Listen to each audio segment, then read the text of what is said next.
Have you ever felt like your house was breathed, like the walls were watching you, waiting for you to fall asleep? Maya just moved into her dream apartment, a cheap, spacious place in an old building. She thought the soft scratching sounds in the walls were just mice. She was dead wrong, because sometimes the walls don't just have ears, they have mouths, and they are hungry for your sanity. For the first week, it was just faint whispers at pre-end.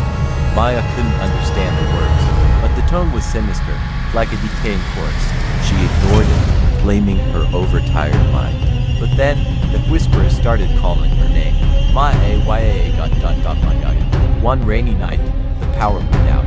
The apartment was engulfed in absolute darkness, save for the pale moonlight filtering through the window.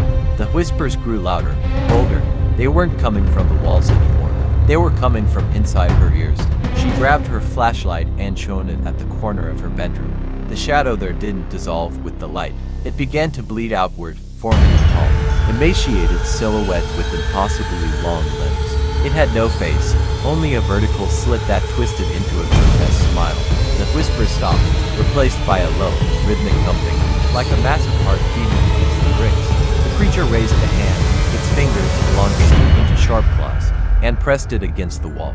A new set of whispers erupted, now sounding terrified, begging for mercy. They were the voices of the previous tenants. Maya realized with horrifying clarity, the creature wasn't in the walls. It was the building.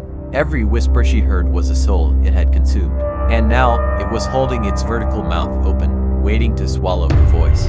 She tried to run, but her feet were fused to the wooden floor, which was turning into a viscous black sludge. The creature reached out, its face pressing into hers, and whispered the final words she would ever hear in her own voice.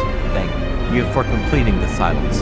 The next morning, the apartment was empty, advertised as freshly painted. The only sound was the soft, comforting whisper that seemed to come from the interior. So, if you lived in an old building and hear a faint voice calling your name tonight, don't answer, because once you belong to the walls, you will never speak again.